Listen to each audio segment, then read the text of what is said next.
changing anytime soon. But that's all that I really had to discuss in this video. Let everyone know your thoughts in the comment section down below. If you enjoyed it, found it important and informative, please make sure to give it a like, share it, and subscribe to the channel. And of course, if you didn't, make sure to give it a dislike. I appreciate your support either way, but I will talk to you all again in the next video really soon.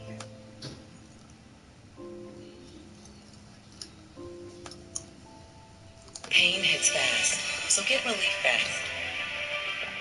Tylenol Rapid Release Gels. Just add Owens. Oh, hey, Owen. What are you drinking? All right, so listen, guys. EDP. Can't escape it. Apparently, it's making the rounds. EDP asked for some money for a fundraiser because he wants to go see a football game. Get EDP to the Super Bowl 57. Somebody donated $350 to this guy. Wow. Incredible. And he plugged it on his TikTok. But let's read this first. All right, guys. What's cracking, my friends? It's your boy, EDP445. These past 5 months of my life has been a complete nightmare. I wonder why. I'm sure by now many of you have heard that I've been diagnosed with a life-threatening disease. Stage 5 kidney disease, kidney failure. Which, by the way, I'm pretty sure can be mostly, or at least reasonably reversed if he would diet. You know, I understand that it's hard because I'm also fat, but I don't care about EDP. So, keep eating the way you are, brother. Talk about a devastating blow and a major turn of events for the worst. Thankfully, I've been blessed with loving and caring friends and family who have been making sure that I keep a positive attitude through this all. Wow, beautiful. But throughout all the BS, there has been only one thing that has kept me happy and sane throughout these hellacious past few months, and that has been the Philadelphia Eagles. I know I bashed them, but hey, it's called reverse psychology for a reason, LOL. Watching them dominate this season has truly been a work of art, and at times has truly brought tears to my eyes. As many of you know, they defeated the 49ers and have punched their ticket to the Super Bowl 57 in Arizona versus Kansas City Chiefs. I personally can't stand Andy Reid's barbecue rib-eating ass. The guy single-handedly teased us fans for 13 years, making my childhood hell. Wow. You also make 13-year-olds' childhoods hell as well, so I guess you guys have something in common. If my loyal and faithful followers can help me get to CESB 57 and fulfill my dream of taking down Andy Reid and wannabe golden boy Patrick Mahomes, you truly be making a wish of mine. Oh, Alex Rosen for $13. I doubt it's actually him, but it's kind of funny. Wow. Incredible. From Bryant Moreland, organizer, Henderson. What is that, Nevada? Okay, so that's been begging for money for his GoFundMe. Let's see what he actually said. Right, man. So I guess at this point, what does he have to lose? I mean, clearly he's not going anywhere as much as he should be, but he's not. And, he might as well just pretend that nothing ever happened and ask for money. I mean, he's getting money, though. Let's see. The Eagles are going to Super Bowl 50. All right, man. So the Eagles are going. I like how he's begging for money to go to the football game, but not for, help getting treatment. So, fun stuff. The Super Bowl 57, as you guys already know, to take on that big bitch, that barbecue-eating motherfucker Andy Reid. That punk-ass motherfucker has single-handedly ruined my fucking childhood, destroyed my fucking shit. You're trying to do the same thing to other kids, so it's fun. From 99 to 2012. Whoa, those are the birth years of the girls he likes. No, wait, that's too young, actually. That's old for him. 99, that was 27 years ago. Wow. I wish that was the years he liked to date people. You're baking with almond milk? Yeah, try it.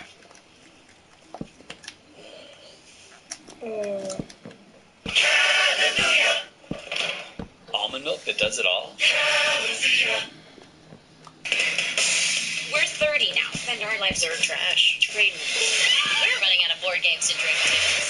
With friends, help each other out. One-way street! And we work well together. Couldn't agree more. Fucking teasing us, never getting the fucking job done. And then you motherfucking fans have the audacity to sit back and kiss his fucking ass when he, and Patrick Mahomes and Eric Bieniemy and whoever the fuck else it was, on his coaching staff, won the fucking Super Bowl. You guys are over there kissing his fucking, I'm so happy. Oh, friend. I'm like, motherfucker, I ain't happy for that bitch. Fuck him. You know what I mean? But check it out though, man. I decided to post and make a GoFundMe. Get EDP 445 to Super Bowl 57. You know what I mean? Yeah, maybe somebody will attack him there, and we can all. It'll be a win for everybody. Why does he need so much money though? Isn't he asking for like thousands of dollars? Like what? Couldn't he? How much does it cost to get there? I guess I think he's asking for $6,000. Why? Don't you know how much does it cost to get there? I mean, he has to fly there and stay a night in a hotel, I guess. Jesus Christ. Now, you motherfuckers can troll, talk shit, which I already know you guys are going to, so I couldn't be bothered to give a fuck. You guys are going to make your dumbass motherfucking response duet videos, motherfuckers talking shit on YouTube. I couldn't be bothered to give a damn, like I just mentioned. I don't watch them fucking whack-ass, sad, terrible, no talent having motherfucking videos any goddamn way, you know what I mean? True. I mean, listen, you couldn't even raise up a 13-year-old. I mean, let's not talk about who doesn't have talent. I mean, come on, bro. That should have been easy mode for you, dude. But somehow you fucked up. You sent them a picture of your poop? What's wrong with you? What are you doing? So, and those ticket prices are expensive as a motherfucker, man. Holy fucking shit. You know, I was willing to fucking sell my left ass cheek. Oh, are they that expensive? They're really that expensive? Wow. And my left fucking titty to go to that motherfucker, you feel me? Okay. But when I found out them goddamn ticket prices were... How much were they? Woo. Whoa. Holy fuck, man. They're fucking expensive as shit, you know what I mean? Yeah. And if you guys don't believe me, you know, based on how much the motherfucking ticket prices are, go to fucking Ticketmaster, go to StubHub. This is the reason why Ticketmaster's a problem. They buy these tickets and then they massively upcharge them. I mean, obviously, we need to make it more affordable for predators to get to the Super Bowl, guys. It's crazy. Go to SeatGeek. Go to fuck. Wait, where's the Super Bowl this year? Let me see. Any goddamn site to sell fucking tickets, and you'll see that those motherfuckers are expensive as shit. You know what I mean? So yeah, if you guys want to donate to the GoFundMe, link to the GoFundMe is in my bio. I was going to say it in the description box, but this ain't fucking YouTube. But yeah, link to the GoFundMe is in the bio. Or if you guys want to order shout-outs, go to edp445.com, book your shout-outs, you know what I mean? If I can get 500 people to buy shout-outs, then that's basically my ticket to Super Bowl 57. So, again, I have over 1 million followers here. I think that there's a pretty good amount of cases of police brutality in Arizona, so maybe we should get him there. Because maybe that'll be a good thing. I think that, yeah, I remember seeing some yeah, let's get him there. Let's get him there. That'd be a great idea. Maybe the boys and girls in blue will handle this. Okay, I don't know. Here on TikTok, the only thing I'm asking for is for 500 people to go to edp445.com, book their shout-outs, order their shout-outs, and that's the fucking ticket. So incredible. I want Papa God to pee on my face, but just as a friend. With Canva, we design presentations together. Simply pick a template. Listen here, guys. All right, I don't know if you remember Kanye East. Kanye East basically used to rap anything in the chat. I can't show you right now. But I will show you as the differences because he would say some crazy stuff.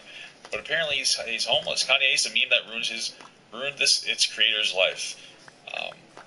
From just a cool. Let's Lately, watch. the internet has been flooded with the name Kanye West. Kanye East. As his life and career is slowly spiraling out of control. But back in 2021, there was another Kanye that took social media by storm, and that was Kanye East. The parody created by Mike Mann gained significant popularity on TikTok in a short amount of time, and it resulted in classics like Fortnite Balls and his famous Rap Your Comment series. Fortnite balls. I'm gay. Is this it? Where is it? EDP is neon. I am gay. Free R. Kelly. Curious George. Black fire is hot. Chase deep bust. Obama, I'm gay. Oatmeal balls. However, this meme didn't just bring him success, because it also caused him to lose friends, his girlfriend of 6 years, and even made him homeless. So, to find out why all of this happened, I interviewed him, and his... Man, Ladies, I like you. that's one of your Fortnite balls. Fortnite balls. Fortnite balls. I'm gay. I like boys. I kidnap autistic kids. Little Mosey is what. I mean, it's a fucking bop, guys, you know? story is incredible. Before Mike rose to fame, he was already getting called Kanye in high school, as he looked very similar to the rapper, and he... Does he? It doesn't, not to me. But that's just because I'm not racist, okay? I don't think all black people look absolutely hated it. So, when he made his TikTok account, he just wanted to be himself. But the more videos he posted, the more people would recognize him as Kanye, and eventually he decided to just go for it. Kanye North, Kanye South, Kanye East, the fans gave him plenty of inspiration for a new username. But Mike settled for Kanye East, as he lived on the East Coast, and officially rebranded. Also, don't they have like his kid's name Northwest? What a weirdo. It on TikTok. His first video as his new alter ego got posted on the 21st of June in 2020, in which he read a number of famous Kanye West tweets, and more of these parody videos followed not long. He would read them? Hold on. Of June in 2020, in which he read a... tried to bring a doctor to lock me up with a doctor.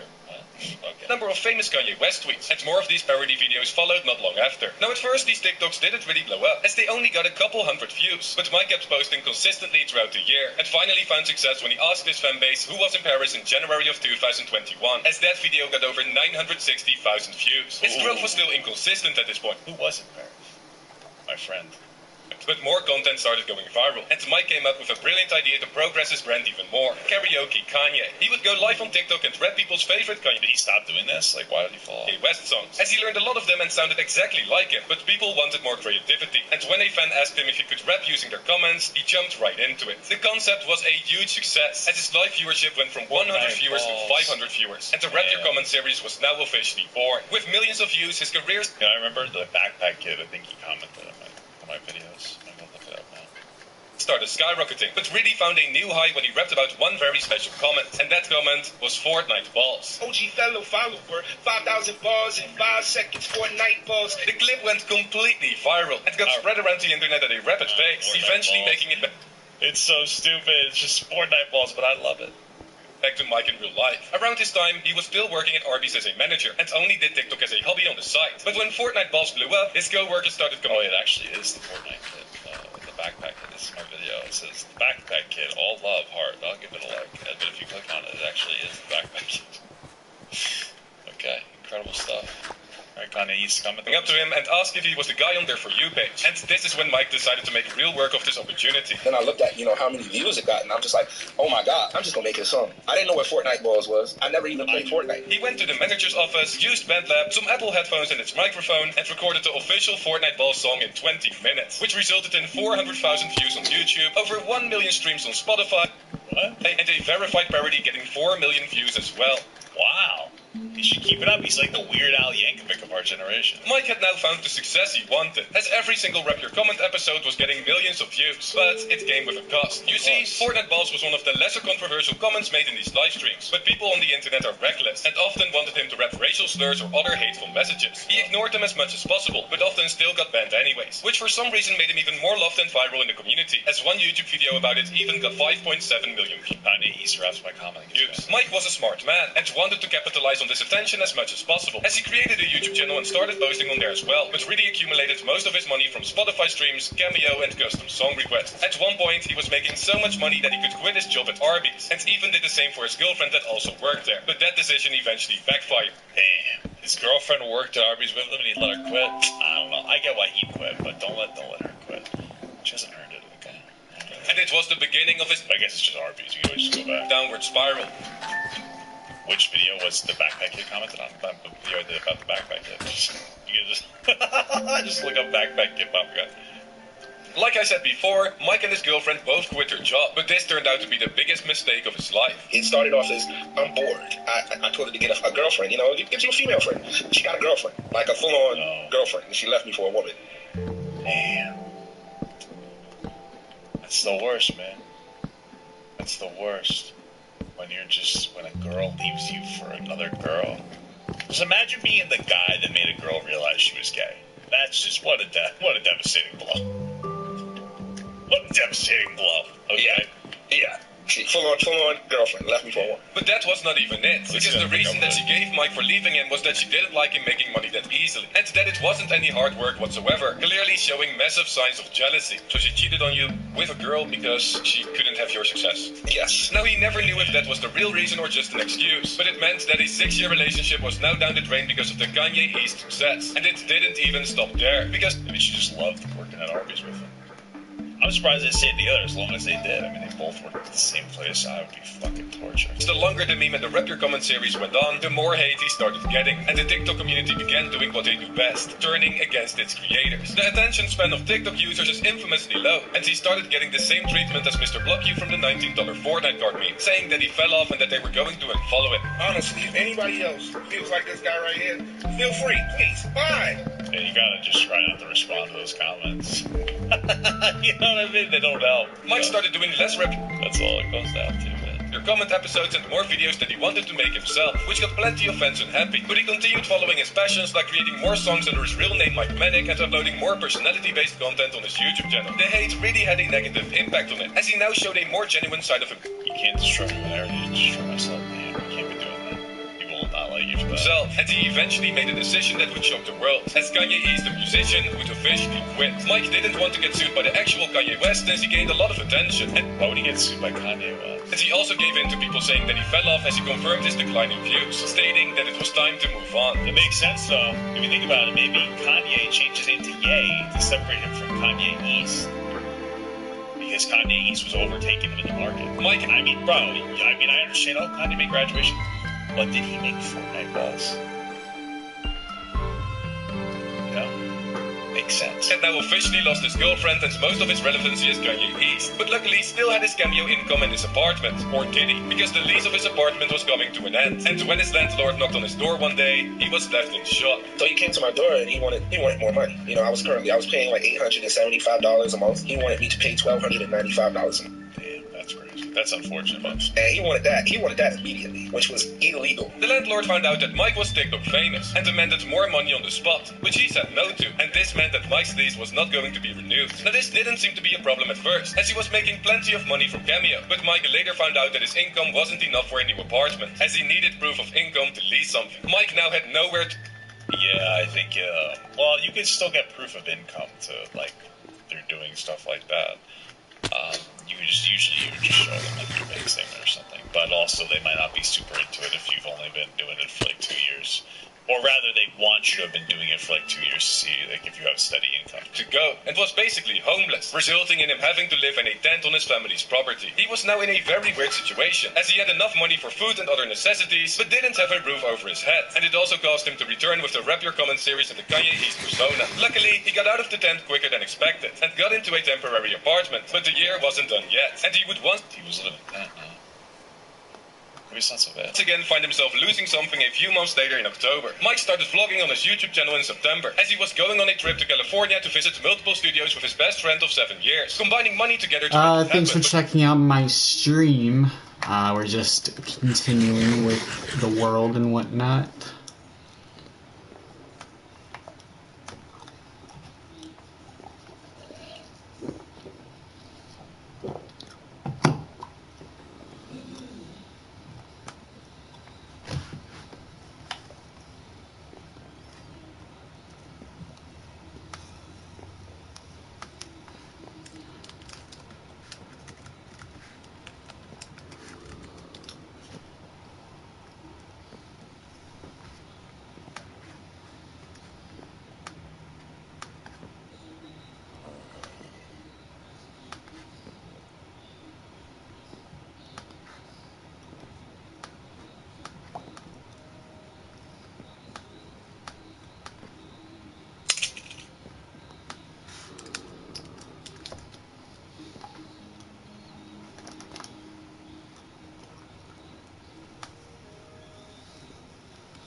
turned out to be all lies, and it caused their friendship to be ruined. He got it in his mind that I was going to pay for everything. And when I confronted him about it, he was like, but, you got it. You got it. I don't. It really hurt me because it's just like, bro, I'll do anything for you. I'll do anything for you. Mike decided to... Damn. Post an update about the drama. I wonder how much money he was actually making. Confirming that he officially lost his best friend, and it now became apparent that his girlfriend and friends were just with him for the money. However, despite... Well, it seemed like they were with him before that, without the money. So it's like weird. Like, why did they turn now? They seem to be genuine friends for so long. And they must have seen it as like a selfish like sign. They're like, oh, you got rich now and you're not going to help me. But I wonder how much he's actually making. Was it like actually like reasonably consistent where he could like afford to do that? Because he's not pulling the views anymore, you know? I could see why he wouldn't want to pay for it. these circumstances, Kanye East kept entertaining and creating. So what is his situation like today? Well, Mike is technically still homeless as of right now, but will get his proof of income statement in 3 months, finally allowing him to rent or buy an apartment. Why would it take him 3 months? Also, he hasn't been too active on his TikTok nor his YouTube channel, but is still making people happy daily on his Cameo and Memo, which might interest you as well. He makes a lot of custom videos on there for his fans, so a link will be in the description to get one yourself, which I think he deserves. Sussy Baka, Waka Waka. That's my favorite. For this incredible story. I'm On top sold. of that, we know that Kanye West had a pretty rough few months so far, and I asked him if it impacted him negatively as well, but this was further from the truth. It has actually affected me in a positive way because it's really helped me to divide myself from him. I had a problem dividing myself from him. People was always calling me Kanye, or they thought that I actually was Kanye. I still have people that are on my Cameo now. I don't think anybody actually thinks you're Kanye, but okay. I think that I ain't actually Kanye. People are starting to call me the good Kanye. And when I asked him what his plans are for the future, he told me That's a pretty low bar, just saying. that he's planning on releasing more music, making a mixtape, producing more music videos, and ultimately just continuing to grow his brand. It was a pleasure to meet the creator of Kanye East, and the thing I love most about these videos is that every person behind these memes is always extremely positive and just a genuinely great person to talk with, which I can once again say about Mike Manic as well. His story has been incredibly inspiring, and he had one final message for us to think about. If you're really holding on to something and you really want to do it. Don't hold on to it. Don't hold on to it inside. It'll never get done. You have to just go ahead and do it. So this year, I want. Is this Undertime Slopper? I thought this was Undertime Slopper. It's not. It's guys. I'm sorry, but it's just not Undertime Slopper. Sorry. Everybody to just whatever you have inside, any ideas, do them, push them out. It doesn't matter what people think about it. Doesn't matter what people say. Do it. Now this was the video. Please leave a like if you enjoyed it. Don't forget to subscribe, and I might see you guys in this other video right here. Okay. Well, good with you. I want Papa God to pee on my face, but just as a friend. Wow, that's loud. Okay, so there's hydrogen everywhere. I suspect that's bad.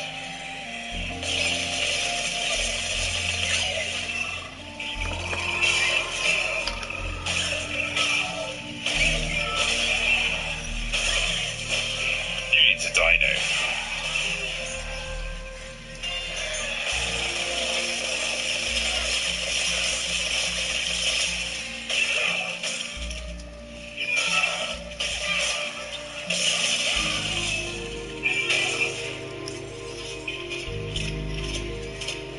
Definitely gonna have to purchase another med kit. So I'm all out.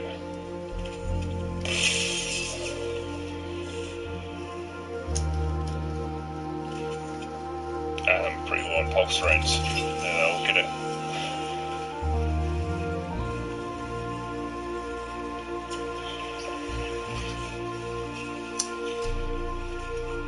Might there be ammo up here?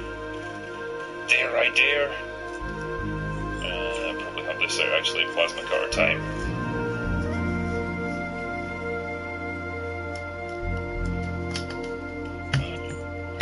Stasis is full, okay. Just out of curiosity, what we got in here? Anything useful?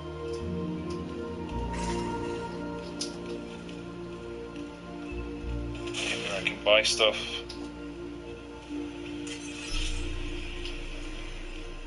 Right, let's get back on track, I guess.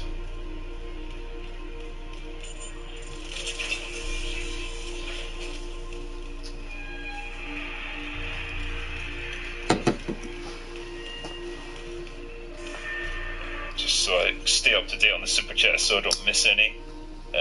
Exotic Player says, hey Drinker, are you looking forward to Resident Evil 4 next month, and do you think it will live up to the original? Hopefully you'll stream it. Damn right I'm going to stream it. Yeah, I'm looking forward to it. It should be good. Resident Evil fan and all that, I will definitely be giving it a go. Good Google Advocate says, switch to story mode, you regenerate health for free. I don't want to play story mode. I want a little bit of a challenge here.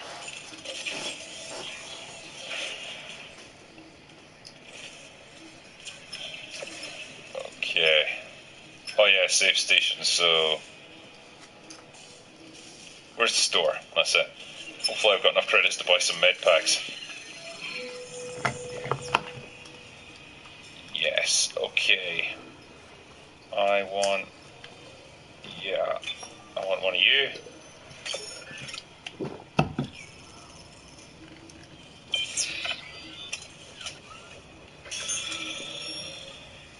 And save my game.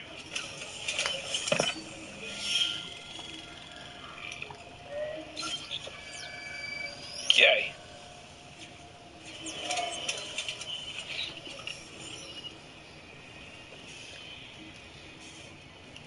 Right, so I need a shock pad apparently. That's my next thing. Let's go. Let's get it.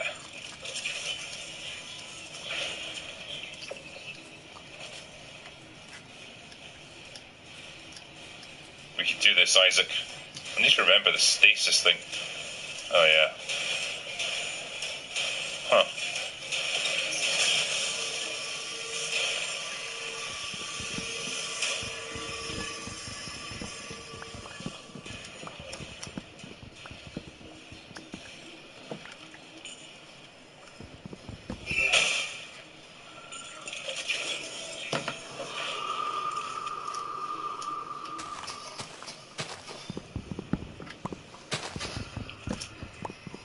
Okay.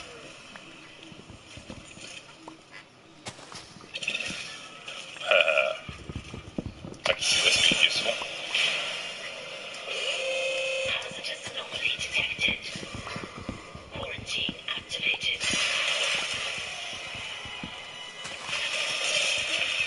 Oh, that's beautiful.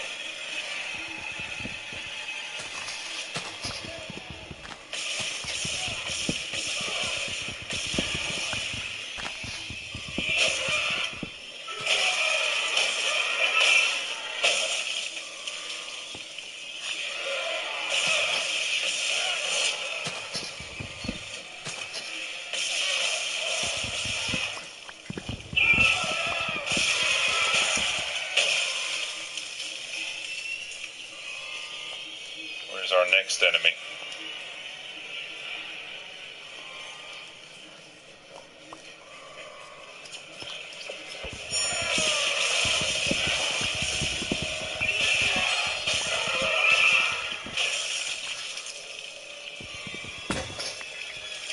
What's this thing over here?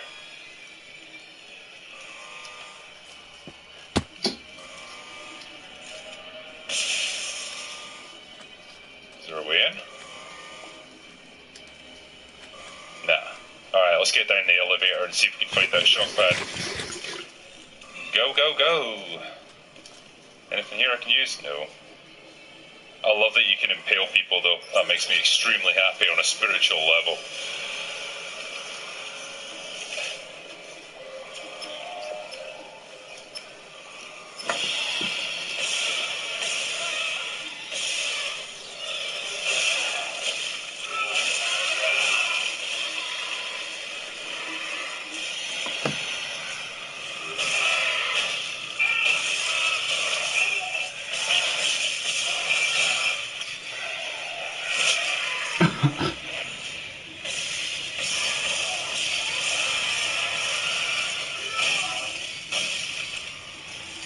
Messy business, this.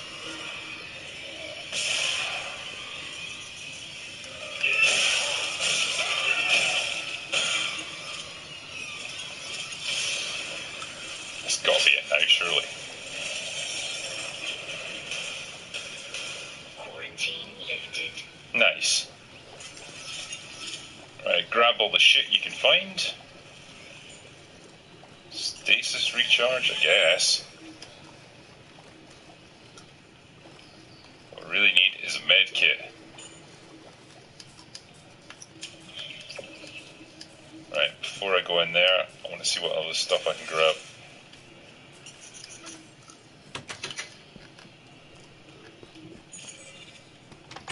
Tissue sample. What? What's that all about? Let's have a look in here.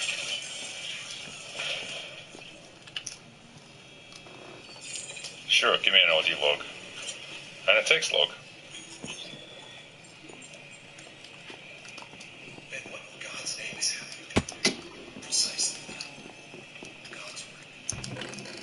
How can you say that? Black Sun says, you know, Drinker, you say Farscape leans towards farce by season 5, but you're aware that the show is called Farscape, right? I see what you did there. Cause and effect. It does get a bit silly in season 4, though, for sure. Cos Billingham says, Drinker, check out Johnny Law. He's an up-and-coming that would fit well with the usual crew. Nice. Always looking for someone else for the open bar. Steinbeck B says, Liberate tutte me ex infernis. Couldn't have said it better myself. Jaffo on the Bound says, rip the claw off the dead and use that to impale. Nice. And Josh Finning says, and this is for $100. Damn, man. Thank you very much. You've been killing it with your content the past year, but sometimes I do worry about your mental health. The content you've been reviewing from the corporate sludge pipe would have driven me insane if I were in your shoes. Thanks again for the great content. Thank you, man. Well, that's the advantage of alcohol-induced brain damage. You see, I tend to forget all the things I review not long after I've reviewed them, so then they don't bother me anymore. Everyone's a winner. Also, I'm aware that I just kind of missed out on that audio log there, but what can you do? I'm sure I can replay it at some point. Right, is there anything else here that's useful that I can steal? I don't really need more plasma energy. What I do need, though, is a med kit. And if someone could furnish me with one, that would just be lovely. Toilets? Nah, I don't need them right now. Surgical log. Dr. Charles Mercer. Got some I convinced Jurgens to show me the video feed of the colony. It's remarkable to finally see what I've sought all my life. The miners, this transformation, the divine death itself. Kine is erring on the side of caution. His faith has been shaken by these necromorphs, as he calls them. How strange. Necromorphs. Not a xenomorph, a necromorph. Without Kine, I must study one of these creatures. Or the next best thing. Brennan's patient, for example.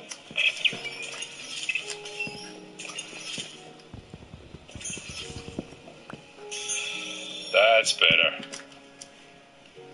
Ready to rock and roll again. Well, let's see what's on the audio log this time. The log, Dr. Nicole Brennan.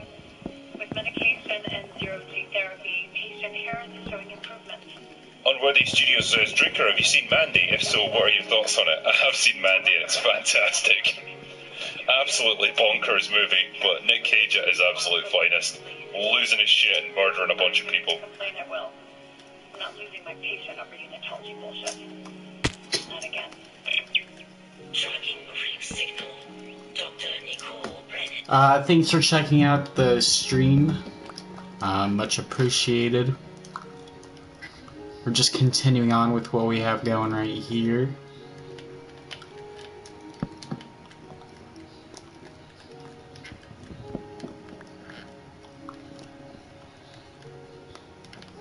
I think I have to do stairs first.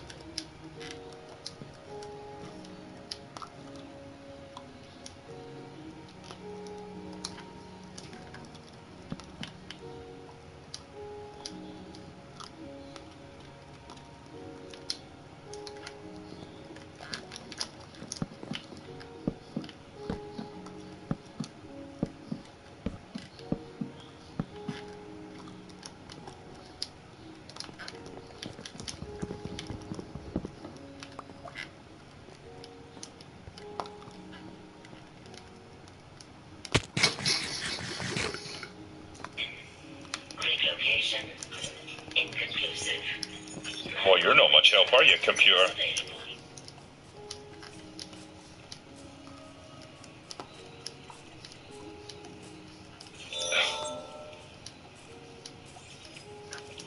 Oh, you get side missions in this, Lee.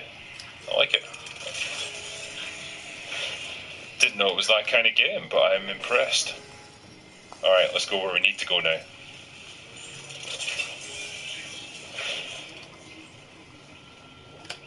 More logs, eh? Oh, so I can make them myself now. Nice.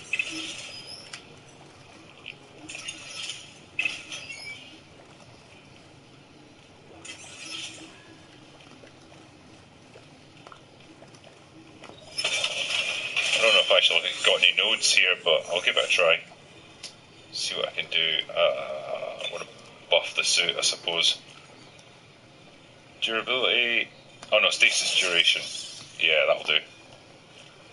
Keep me handy. And stasis zone. Seems like it's decently.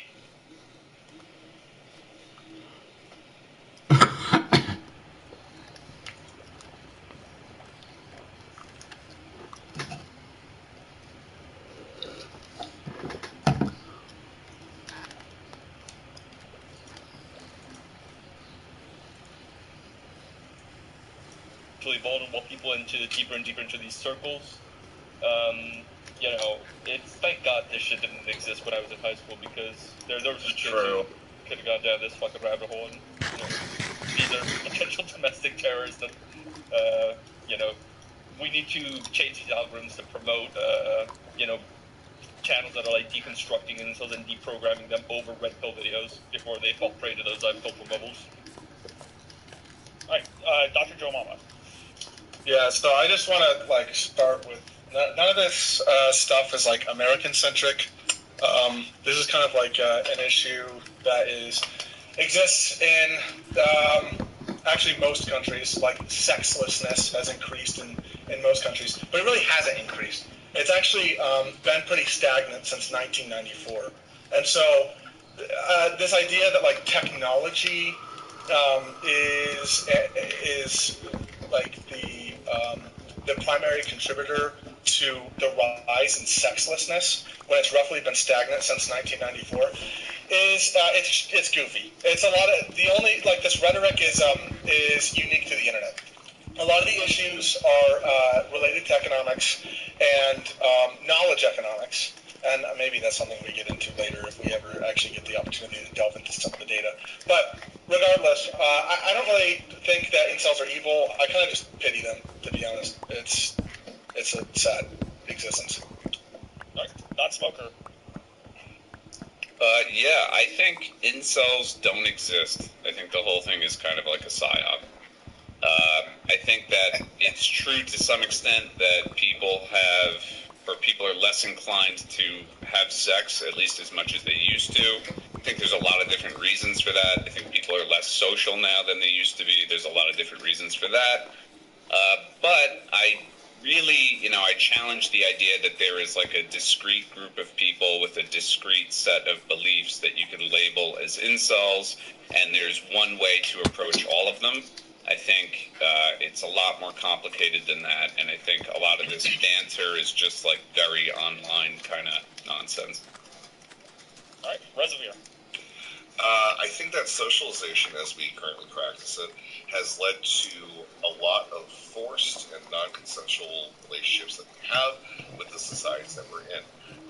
This rejection or acceptance of it has led to incellers and red pillars who have legitimate, honest, and real ways of looking at the world. Thanks for checking out tonight's stream. We're just in Minecraft right now, listening to some debates and stuff like that. As it is, I think going ahead and ignoring that there is some validity in truth in the statements that they make is to be ignorant of the fact that, guess what, we are socialized to be this way. I think that we can work on socialization within early ages to make it better, and I would love to talk more about socialization because I am your new dad on Twitch.tv/. Smith. Incels are the future of feminism, and Where feminism has failed, incels are now thriving. They have criticisms of women that should stand alongside criticisms of men, and they're the reasonable counterpart. They end up hating women, and that turns them kind of irrevocably, like past a point of no return, towards the hatred point. But their criticisms of women, that's usually the place where they stem from, and they generally align with like a lot of trans people too. And it's a shame that we ostracize them as much, and we should accept them with open arms and listen to their criticisms. And even MAGTOW, Red Pill, I think Red Pill tends to be a little bit more gamified, a little bit more focused on like trying to win the system, which is like not an ideal system, I think. But MAGTOW, I think, is a reasonable solution. All right, somebody online.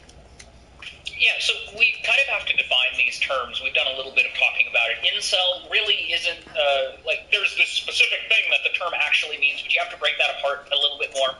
Incel is like the slur that we use to describe people that are rejected from society and that are harmful to society as a whole. All school shooters are incels by default, whether or not they've had sex. So yeah, incels are a bad thing. We need to separate them from society, and we need to figure out what's wrong with their brain and try to fix it.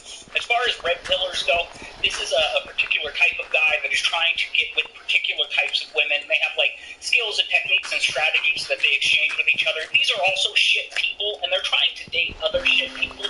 And they're really mad that the rest of the world isn't as shitty as themselves, and they're trying to convince everybody else that the world is as shitty as they pretend that it is. So again, they're all shitty people. Their brains are kind of broken. Red pillars are a little bit more like in line with reality, but it's a fucked up, dirty reality that you don't have to live with it. All right, Flamenco.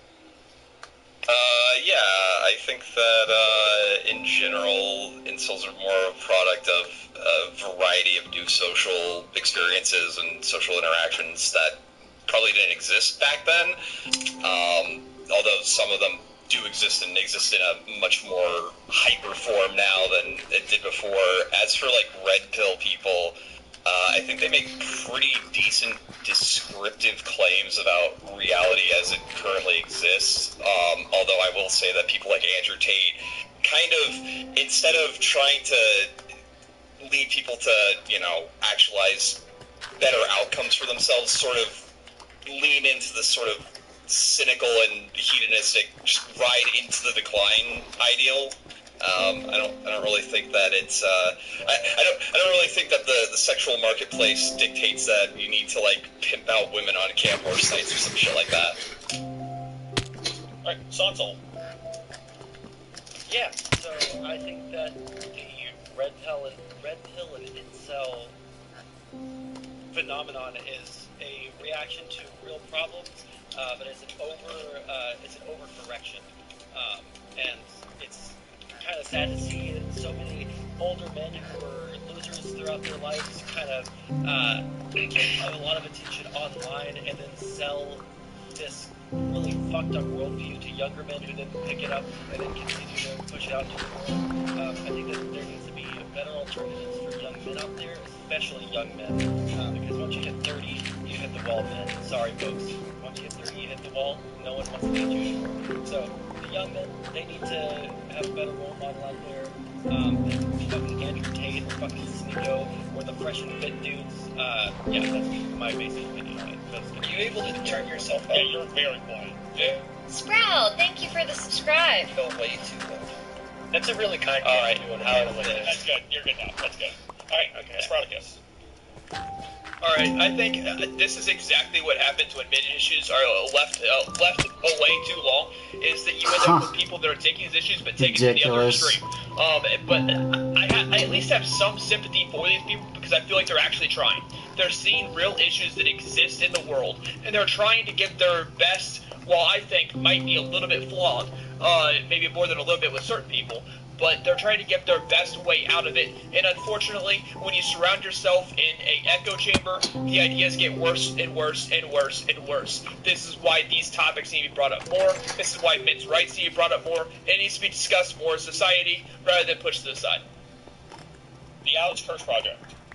Yeah, so when it comes down to incels and red pillars, I consider incels just guys that just don't understand what rejection means and just need to understand that, not everybody wants to sleep with them, and they need to understand what it means to be, like, desirable. They need to first love themselves in a way, but just because you get rejected doesn't mean you should treat women like shit, essentially, as they are being led to believe by certain individuals. Red pillars are people that say, come out of the Matrix, but they live in the fucking Matrix as a whole themselves. They don't live in a reality world. These are just guys that are saying enough shit to coax enough young men to follow their path. But the fact of the matter is that we do need to focus on how are we going to basically bring young men into being actual men. Because I'm a firm believer, if you have to say you're an alpha male, if you have to brag about being an alpha male, you're not really an alpha male. You're just compensating for something that you don't actually have. There's actually good people out there that can actually present good arguments and can actually teach you how to be an actual good, strong individual person, because a lot of these red pillars and all these incels are teaching men not to actually have some level of vulnerability. They can't go to therapy. They can't feel weak and vulnerable in front of their partners and things like that, because they're saying, I'm sorry, but they're going to leave you and shit like that, which is completely fucking wrong. There's a lot of things that men can do to be better about themselves, and incels and red pillars are just not evil, they're just misguided, let's put it that way. Tomfoolery. Yeah, my name's Tom. I go by Tomfoolery Show. Mostly stream on YouTube, sometimes on Twitch. I guess I thought I was going to be anti-incel, but based on most of these takes so far, I'm probably going to end up being pro compared to most of these people. I think incels exist because of systemic issues. I believe they exist partly because of feminism and because of other issues with incel communities adapting to society and new social norms. I think overall, feminism had its extremists early on. Red Pill does as well, and I think that incels just need to learn to adapt to society, and society needs to learn to actually address the issues that are currently happening with young men having trouble finding partners. Live mashed potatoes. Yeah, I think that red pill is just looking at the world the way it is and just making like a description and a criticism of it. I don't really think that a lot of the ideas are really thought out by the people who criticize people through red pill. And I think that for the most part, a lot of the things that Andrew Tate and those type of people or like Kevin Samuels are advocating for, women actually do agree with those things. It's just the rhetoric, and since it's presented from a male point of view, that they have such a problem with it. Alright, Stardust. Hey, what's up? I feel a little bit bad for the incels, I feel a little sympathy for them. I feel like, the dating market is changing, the way that we date is changing, and it's confusing, and it's changing so rapidly, we can't keep up with it. What are the rules? We don't know what the rules are. We need some good male role models for these males. And I think red pillars, I'm not a huge fan of the red pill. I'm really into the white pill. There's a little small group of people in that red pill community that consider themselves white pillars, and they're much more hopeful. They're much more positive. They're much more kind and compassionate than their red pill counterparts. And I'm really a fan of that new little movement popping up. Last but not least, Vigilante. Yeah, so, I definitely feel bad for the incels as well. They're just poor, sad little guys that can't get any pussy. The red pillars, it's a weird way of looking at the world. It's pretty old school. It's just looking at the world from a misogynistic point of view, so. Alright, this is Political Street Show. Go to war. I just want to say that, with all the, obviously I want to put incels on an island. I think that's the right thing to do. But incels have given us incel punk rock, which currently is possibly the best genre of music being produced. It's the most unique. It's the most interesting. People like Negative XP are brilliant. and also they never copyright strike anything, so I can use it on the stream, and it's fantastic. So I think that they're like, I just want to throw that out there so people supporting themselves. There are like good sides to this movement, and music is important to us. Got Booger versus the World ruin an entire generation of women is always a really good song, I have to say. MK Ultra Victim is so good as well. Yeah. I'll start off by saying I do think that like a lot of the social issues do start with feminism. I think that like a lot of things shifted a little bit too far over to one side. I think that like women moving up in status while still expecting men to have higher status than them is a big part of it. They haven't changed their expectations of men while what we expect of women has gone up.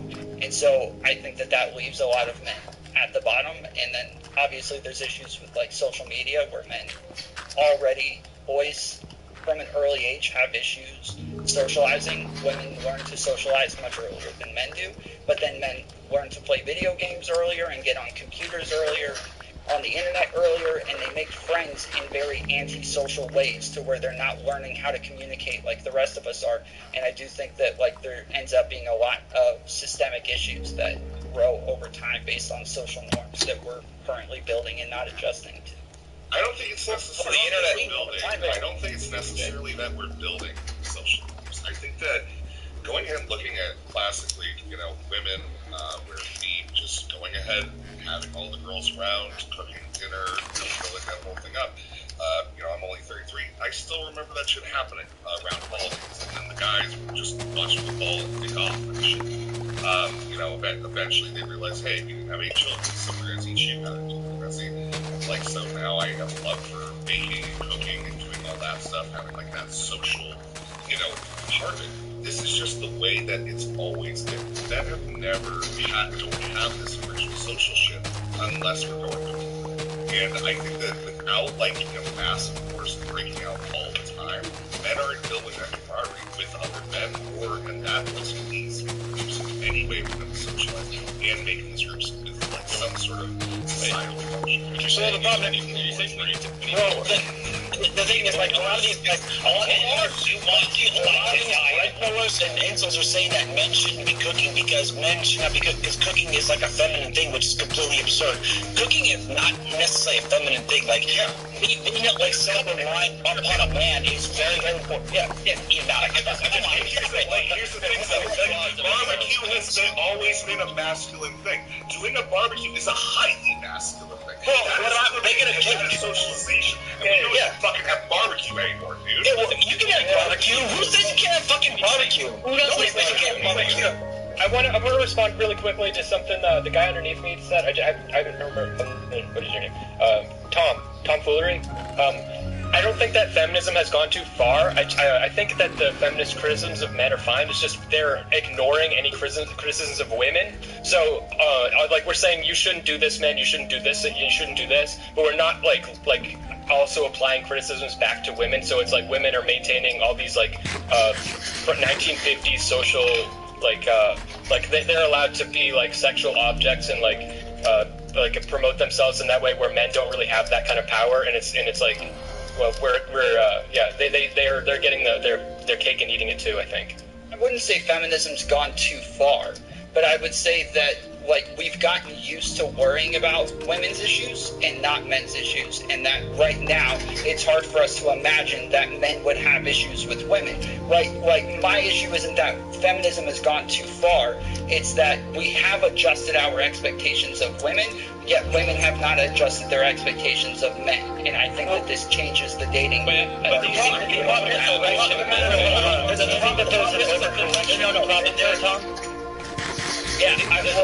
problem is though that other men. More about expectations. The problem is though is that it's other men putting other men down. Like if a man says I have a problem, other men call him a fucking. Hold on now. It's not just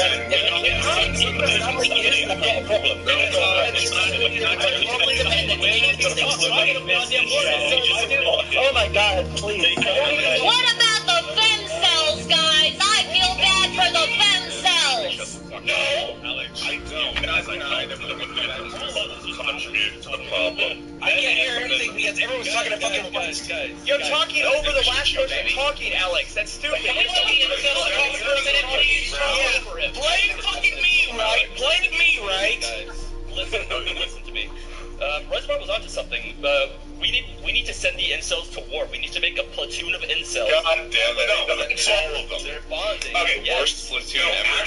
No, men that come back, right? There's contribute to the problem. Let's look at sorry, what were you saying, Flotress? I was going to say, I think it's true that men and women both contribute to the problem. It seems pretty dumb to focus on one over the other. I think the biggest, I think that tomfoolery was sort of onto something when he talks about the fact that I don't think that feminism is necessarily a problem, but the problem is we don't seem to have a real bed of advocacy for a lot of the unique problems that men face. And if you want to talk about why that is, I don't know, that's a really complicated question. It seems like most of these movements are usually driven by the group that is primarily affected. Like the civil rights movement was primarily driven by black people. Feminism was primarily driven by women. And man, it seems like as men, we have a really big problem like focusing on this kind of shit as opposed to other things, for better or for worse. So on the one hand, you know, men seem to do really well in very highly competitive environments like work and sports and stuff like that. But my God, I don't know, maybe this is just my personal life, but speaking as a adolescent male who's been in a lot of adolescent male friend groups, oh my God, I can tell you the amount of times we've autistically debated over the correct optimization in a video game versus like talked about how we felt. My Lord, like the balance is completely out of whack. So it feels like there's a real problem of men who are always going to need to be the primary drivers of talking about men's issues have a real problem of actually being able to do that. No, they're ostracized. So Flotress, give me 1 second. I'm gonna address why. Give me 1 second. So when we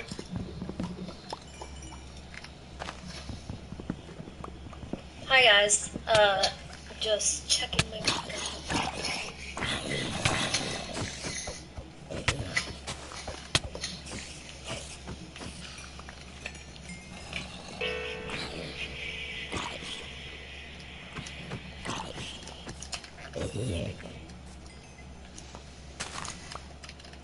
Hi guys.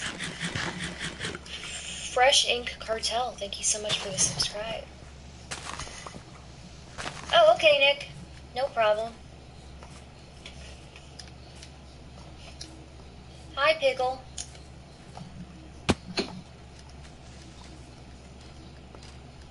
Way too many people? Sorry, we're going back.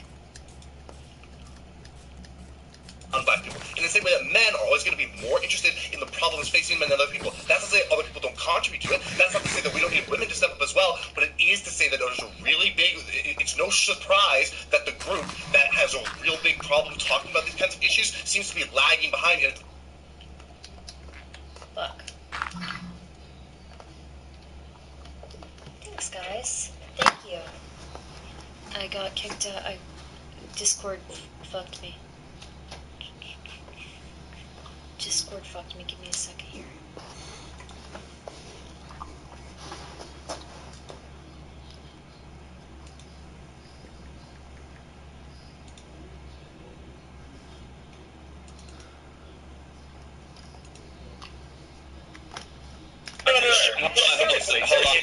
Why is it then? Why is it there's having conversations now?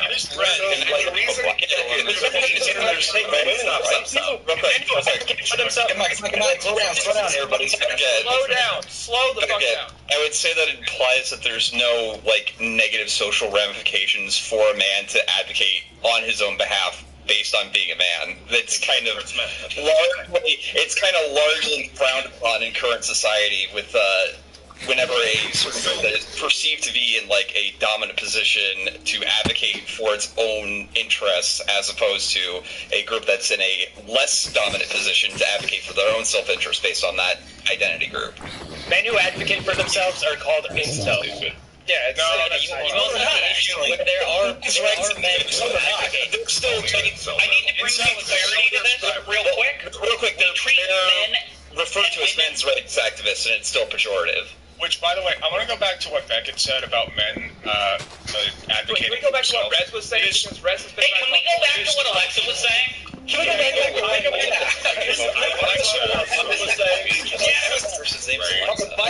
Here's a legitimate question.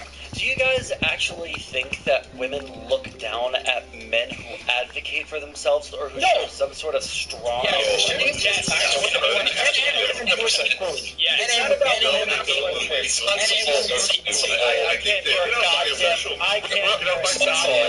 I fucking love this. This shit is hilarious to me. I hope you're enjoying it too.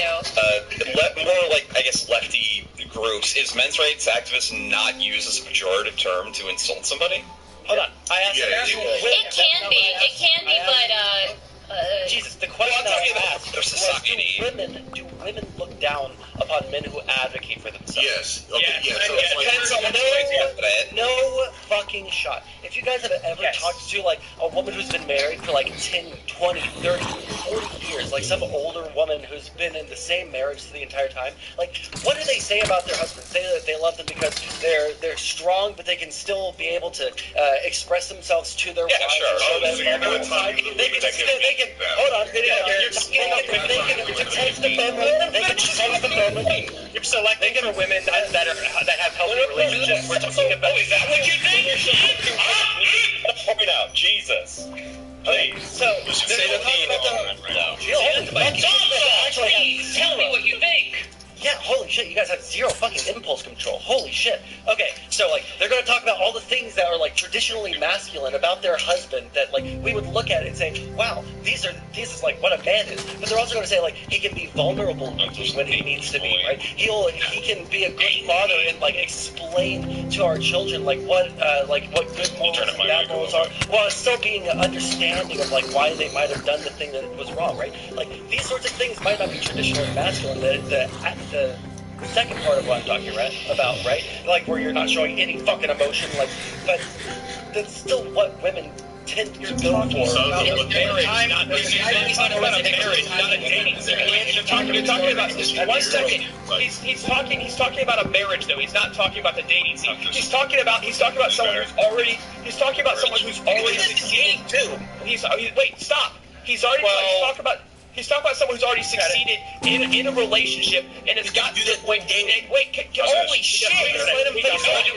Listen, you guys are all missing out on the fact that if I go on a date with a girl and she starts crying in the middle of the first date, I'm walking the fuck out of there because that bitch is a psychopath. We treat everybody the exact same way. People whine and cry and their emotions are out on the outside constantly. We don't interact with these people. We shun these people for not being able to keep their shit together. It doesn't matter if they're male or female. You gotta be able to handle your shit. And women are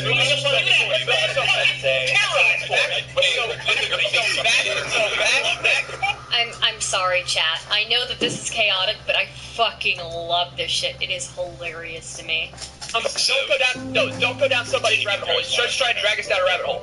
Okay, so Sansol, you're talking about someone who's already in a relationship. You're not talking about the dating scene. Yeah, the dating scene is a completely different like puzzle. So when you're trying to be in the dating scene, you're talking. You're talking to him. I want to listen to Spartacus and then I'm going to respond to him. Don't fucking scream. What? Mute yourself. Okay. Fucking shit. You're talking to women you don't know at this point. And women that you don't know are going to be far more likely to turn you down when they see you're too emotional than women that you've already dated for several years, that you've already grown that trust and relationship with, that they expect to be the person you turn to when you are emotional. At that point, they expect it, but when you're dating, that's not necessarily what they expect. Okay, can I respond to that? Okay, so the idea that, like, number one, I think that somebody, despite his fucking crazy interruption a second ago, I think he's right. Yeah, like, if you're going to be sitting there sobbing on the first date, yeah, the girl's probably not going to want to be with you to go to second fucking date. But if you're talking about, like, if you're going on dates and you, like, can have a good time the first couple of dates, right, you start to get to know the fucking person and then you can, like, open up to them a little bit. Like, yeah, that is what people are looking for in their partner, someone that they can connect with on a deeper level. It's not like women are like, oh, well, this guy, like, showed some emotion that wasn't instant rage or, like, wanting to murder someone or, like, other than that, like, stoicism. Like, women aren't looking for those qualities in men. Right? We just saw the social. We just saw the drinking about incels. You're talking about situations where, like, you're talking about guys who, like, can at least get on a fucking date. You keep having these conversations where it's like, oh, well, what if you're in this healthy relationship? We all know what the meme of an incel is like, because they're all like, oh, well, if my chin's the wrong fucking shape, no one's going to date me. I need to be 6 foot, and otherwise I'm going to die alone.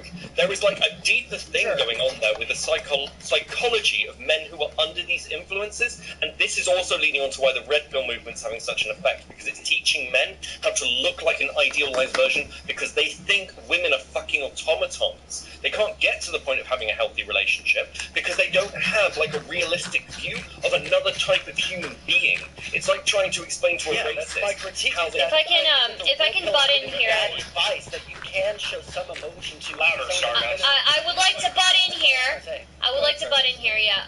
So I think that there is a very good point here being made, in that I think a lot of incels and a lot of these people who subscribe to these ideas, it may be a result or a symptom. I don't know, but it shows that there is an increase in body dysmorphia for men. Right? There is an increase in body dysmorphia for men, and it's increasing. It's increasing to percentages that are now problematic, that are now causing trouble for a significant population of men, and I think I could see this actually as very much as a public health problem that we could address. Well, here's the thing. Can I tell you something?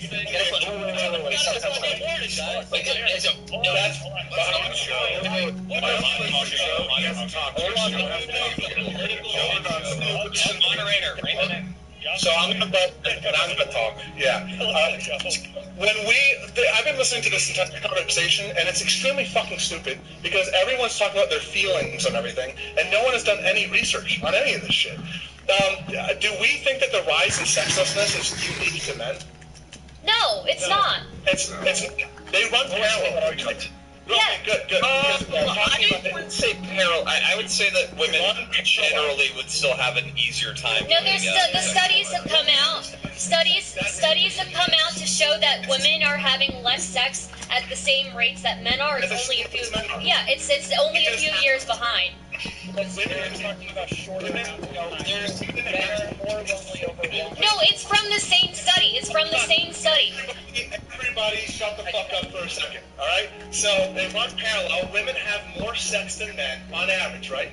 But they run parallel to each other. It's because the issue of sexlessness is independent from a lot of the shit. The shit that we're talking about is stupid, subjective individualism when the issues are economic. It's ridiculous.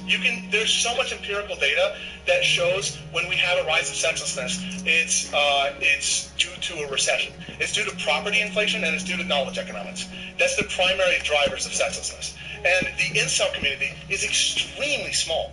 And so we're talking about like this rise of sexlessness. It's almost like implied as like a male specific thing. You guys haven't said that, right? But that's kind of the implication.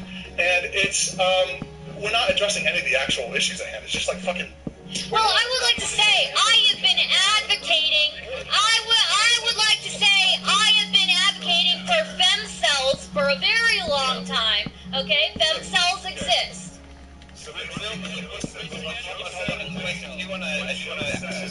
Joe said literally that was exactly what Tom Fuller said, right? Where it's like, again, yeah, women are in better economic advantageous conditions. They're trying to still do the way they used to be, which is data, right? And that's the same. No, that's not what I said. Okay, what you said is a complete misinterpretation. Yeah, all right. The primary driving factor to the primary factor in the rise of sexlessness is people living at their parents' house and going to college. Those are the primary driving factors of sexlessness. Hold on, wait. Why are those? That's true. Holy shit. Say it again, please. It is economic crunch. It is economic crunch, but the thing behind that, there still is this unhealthy dynamic between men and women that economic crunch pulls out. Yeah, it's showing us something that's underneath there all the time. These issues, so like I said before, the stagnation of the rise in sexual partners, it was roughly been the same since 1994, right? We've been doing research on involuntary celibacy since the 1940s. Hold on, you're looking at the wrong thing, though. You keep talking about sexlessness. Well, we're not just talking about sexlessness. We're talking about loneliness. What is incels being radicalized by social media pipelines? Dog, what is an incel? It's somebody who, but it's not just. What is the root word of an incel?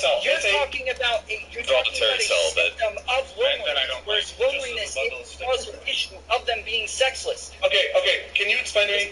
Over and over, like, the word incel is economic issue. You're talking about a cause of another issue. The word incel is a portmanteau for what 2 words? Say that again? It's a portmanteau for what 2 words, the word incel? Involuntary. You can reduce it to that, and it'd be really obnoxious if you did, but... Yes. You're just ignoring what the actual issue just is. like your statement about economics, you're talking about correlation equals causation with economics. We're talking about there's another level deeper than that. Can we go back? Wait a minute. Can we go back to? We know that a lot of red pillars and a lot of incels are massively obsessed with their bone structure, with their facial shape, with things like this. It is a very clear indicator that all of these men have some sort of body dysmorphia, and we need to actually tackle this from a health perspective. Okay, so when it comes down to the incel communities, a lot of them have the main problem where like a lot of these guys have dealt with is they have this like fear of rejection, and once they get rejected, they feel like the whole world is coming down upon them, and then they listen to somebody's like, you know what, this guy, I identify with him essentially. He's talking about how I need to improve my body and I need to be a better person, stuff like that, but then they kind of take it a little too far. They feel like the only way for you to get women is to be this alpha male. You need to treat women a certain way so that way they respect you. The best way in order, like, when it comes down to it, the best thing that you can definitely say is to not pretend to be somebody that you're not. That's the number one thing. This is coming from somebody that had dry spells for many years, plenty. I can tell you this much. The best thing that a man can do is just be himself. Because if you're not gonna stop me. Because I'm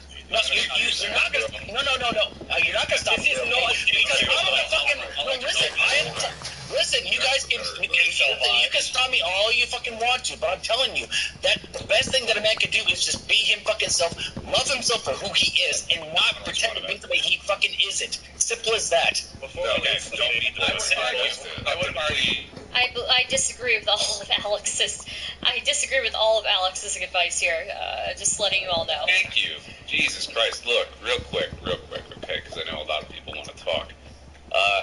I'm going to argue that there's actually no way that anybody could come up with a perfect dating market where everyone is going to get laid. There's going to be a percentage of people who aren't going to be able to get laid or laid with regularity, and that's just how it is.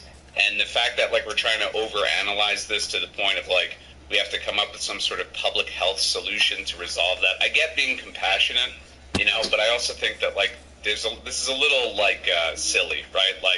Since time immemorial, men have tried to figure out how to get women who are not attracted to them to sleep with them. Some guys succeed, some guys don't. That's just life.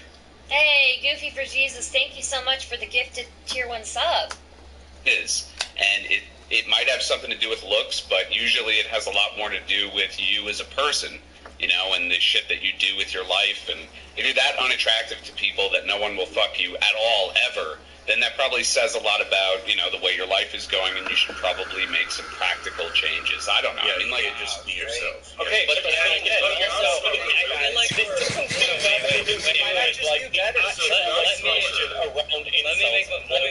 a launch. Such fucking nothing. I have a question for non-smoker, real quick. No, hold on. Can we hit something? No, go ahead. Because he's been quiet all the time. He wanted to say something. Let speak. Okay. I feel like you guys are all ignoring what the actual issue is. The issue is not sex, alright? The issue isn't the fact that incels exist. The issue is the ones that are idealized to fucking hate women, alright? The ones that are going to actually commit damage to society and danger to women. People not having sex doesn't fucking matter. People always have and always will not be able to get sex. The issue is when you have people who are spouting things that is domestic violence and things like that. That's where the actual issue comes up. Not the fact that people just aren't having sex. Okay, so let me ask you a question. Let me ask you a couple questions, Corpse. Let me ask you a couple questions. So, when you say that sexlessness is not the issue, you're talking about extremized individuals, correct? Yeah. Okay, so when you talk about extremized individuals, these individuals have been so far down this rabbit hole that they've had the ability to become extreme. This isn't the first interaction they've had with the group. This is the umpteenth interaction they've had with the group, and now they're in a just an echo chamber where everything that someone else says is correct. So that's the issue, and the issue behind that, right, is the idea that men's rights. Like, men's rights is a huge issue behind that because they feel that something is wrong. And something is wrong. We can take a look at society. We can take a look at suicide rates. We can take a look at incarceration rates. We can take a look at men not getting their child. We can take a look at many different things.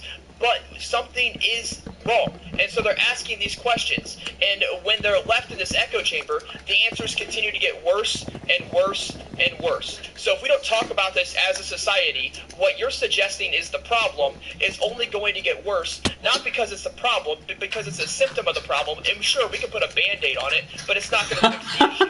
Eventually the water's going to leak, and you're going to have a much bigger issue when the Band-Aid comes off. He was talking to me. He was talking to me. I already said that we need to like have men's rights be an actual like thing that's talked about within the United States. But the lack of sex is what I'm pointing out. That doesn't fucking matter. It comes down to men's rights issues. It comes down to mental health issues, not the fucking lack of sex. Okay? I agree. These people would probably go down this pipeline for any small reason other than I'll say, not So it's also made a point earlier. People who are being radicalized and going down these rabbit holes. If we're circling back to the question of sexlessness, Joe had a bunch of data on that, and I just have a genuine question for Joe. This isn't a gotcha, but just so you can clarify, if it's the case that we see certain economic conditions being the most consistent predictor or cause of these sexless conditions, do we see a similar spike or a comparable spike in the kind of sexlessness that we're describing now, say in previous economic crises like stagflation or anything like that? And in other countries as well.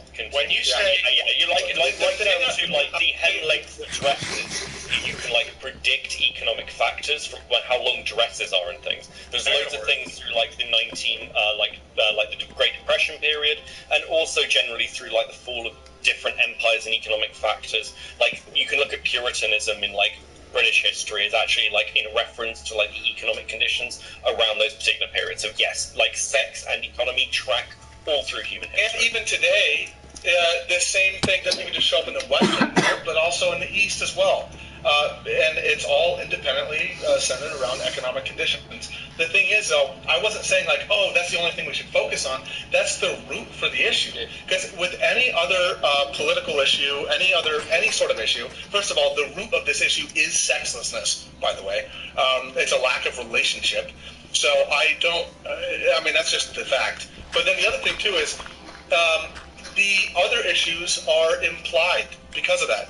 Because when you have a political or individual issue that is that you can center a large community around, they tend to scapegoat and victimize another group for their issues. And that's just something that's consistent through all of politics. I want to push back on you a little bit, because like when we're talking about sexlessness, we need to be really fucking clear here, because this is part of, again, the problem with the incel community.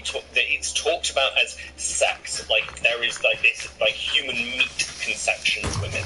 But if it was just sex, and again you can look at like the data of the increase in the sex industry for an example of this, and that it's not actually healthy.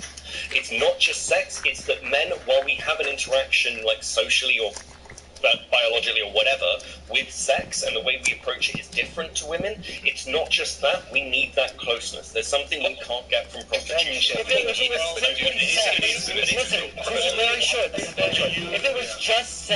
was just sex, right? If it was just a feeling of getting off, then they would be totally fine with just a fucking fleshlight. It's not those like fucking $5,000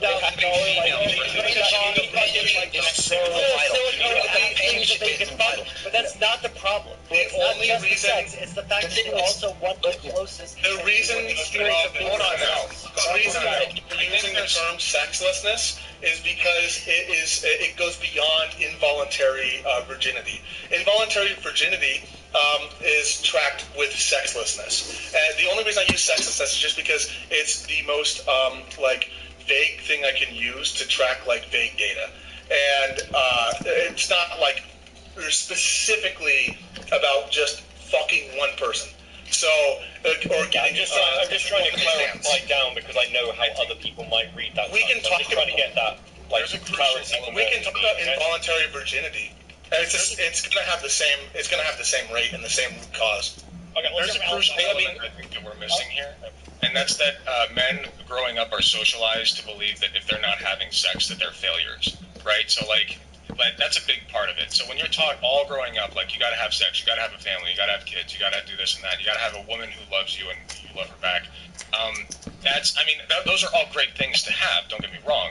But when you're taught that, like, if you don't do that, you're a failure, that on top of the economic conditions, on top of the social interaction that we're losing slowly because of the economic conditions, the internet, whatever else, these all compound into one gigantic problem salad, if you will, that, these all play off, all of these elements play off of each other. So I think looking at any one individually is not going to help. You know what I mean? Yeah, it's acceptance that people are looking for. It's not necessarily, oh, I just gotta fuck. Or it's not just like, oh, I gotta find a girlfriend. It is the fact that because I don't have a girlfriend, because I can't find someone to fuck, because I can't do these things that everybody else seems to either be able to do or is expected to do, I am somehow inadequate as a person. Right? I'm not fitting into the social order in the way that I'm supposed to. So what they're actually looking for at the end of the day is some sort of recognition that they fit in. But yeah. Yeah, I mean, companionship is so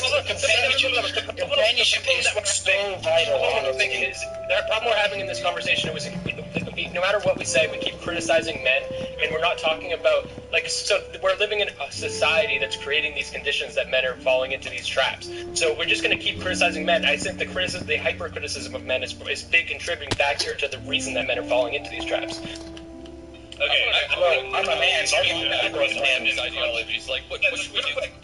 Is there anybody here that seriously doesn't think that women have no role in, for example, some of the problems that men are facing? Like, I think it's a fair point to make that societally we don't talk enough about the problem that men are facing. But equally, not every conversation about men's rights needs to suddenly become a conversation. Well, what about women too? In fact, I think that's part of the problem, is the fact that every time we try to talk about men's rights, feminism has to come up. It's a component that should be discussed. It shouldn't be our primary focus. And that's part of the reason that we, as men, trying to advance our advocacy for our issues are constantly fucking getting in the way, is because we have a real problem, I think, focusing inward. If you blame women for the problems, a lot of them are the problems. I think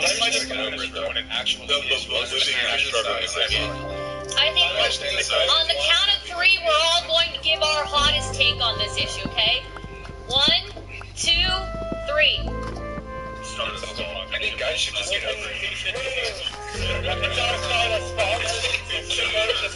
It's the person to bring up women initially in this conversation. All I was trying to say, I'm not pulling up women to discuss an issue that women have per se. I'm pulling up women to discuss an independent factor that we're not talking about. That was the point of me bringing up women. It's not to say women have bad too. Well, you see, feminism is that women do criticize men for like having their desires. Yeah, so I think that women do criticize men for having their desires. And I think, like, from my perspective, what the red pill means is that men's desires are treated equally and they're looked down on. So a woman who says, I want an older guy who makes more money than me, and is perfectly acceptable. When a man says, I want a younger woman I can provide for, oh, you just want that so you can control her. You just want to be a misogynistic, patriarchal asshole. But how can you advocate for that relationship dynamic for the woman unless there's a man also wants that thing, reciprocity? I see this also with the stigma between men expecting sex from women. With women, I've heard women of all ages, all races say, hey, if I have sex with a guy, I expect that he should at least pay for me to get my nails done or at least pay a bill for me or something like that. But when the man says, oh, I paid for this woman to get her nails done, I paid bills for her, I expect sex, oh, now you're a misogynistic rapist type guy who just wants to abuse women and take away their body autonomy. It's this dynamic between only seeing things from a woman's perspective, and for me, the red pill is just looking at this from both ways and taking like an objective description of this reality. It's not only it's any expectations, any expectations that men have of women whatsoever, like if you want to select for women that are older and have more money and that are going to pay for your meals during dates, that's also going to be seen as misogynistic. So even if you want the young woman who's like doesn't know what the fuck she's doing in life, or you want the older established woman, which is the dream that women want, they want to have that for men. No matter what you expect from women, you can't have any expectations of women. Women have tons of expectations of men. Well, on first dates, most women have expectations of men. Like most, like I'm just like trying to speak from like what I was in regards to this, but like when people are on a first date, the first thing you're doing is you're figuring each other out. Like, what can I see that myself with this person? And if it goes on the second date, that means that things have gone better, essentially. Now, that doesn't mean the relationship is necessarily going to work out, but this whole concept of like, oh well, this is not going to work out, so therefore I'm going to stop dating and I'm just going to, start, everything is everybody else's fault, but it's not my problem. A lot of it has to do with like, what issues do I bring to the table? Is it my fault kind of deal? What can I do to improve myself, essentially? That's a lot of it has to do with like, knowledge of yourself before you can move on to be able, because relationships is a two-way street. You can't just say, oh, well, if I'm in a relationship, I'm the alpha, therefore I'm in charge of everything. Like that's what we have these really weird ideas of how relationships are, and people seem to think they have these weird, ridiculous expectations when relationships are really very much a two-way street, and some people they can't comprehend that. That's the thing that most people don't really understand. That's something that we kind of need to work on, really. I mean, some expectations are good, some expectations are bad, but men and women both put bad expectations on men. Sure, absolutely. But it's how you work through those expectations. It's how you work through those expectations. It's how you work through those expectations. There's definitely a weird expectation. There are absolutely expectations that women put on men or each other that they aren't demonized for. There are some that they aren't. The reality is we live in a very diverse society.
A lot of different social groups that have very different views about dating, about the role of men and women. So you can't combine all of these sort of truisms. Okay, so then where's the red pill? That's what relationships are. They're two-way streets. You just can't expect everything to be one thing, and that's it. This You're describing like a good, perfect relationship, and that's called communication. If you communicate with with whoever you're dating, even if you're on like the first, second, third date, whatever. Like for instance, this Twitter video just came out recently of this guy who was recording this woman that he like imported from like across the country or whatever for like $3,000, and he's recording her because she wouldn't put out for him, right? So there was a social expectation in his mind, and it was a pretty fair expectation. Hey, Seiko Kagi, thank you for the gifted 5 tier 1 subs. She would put out. Thanks for checking out the stream tonight. I really appreciate it one way or another.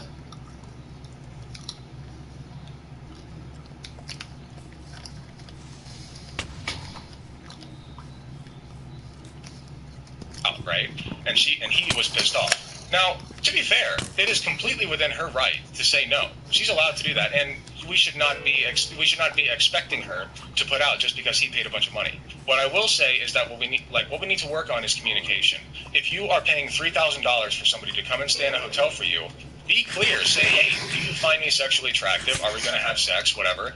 She would rather you ask than not ask. And if she gets pissed off or weirded out that you would ask, that's a red flag. Dump her. You really think that someone communicated for 6 months? No, see, but this is what I was talking about. It's prostitution when the man expects sex, but it's not prostitution when it's the other way around. Like, I don't think so. I think the whole idea of the sugar...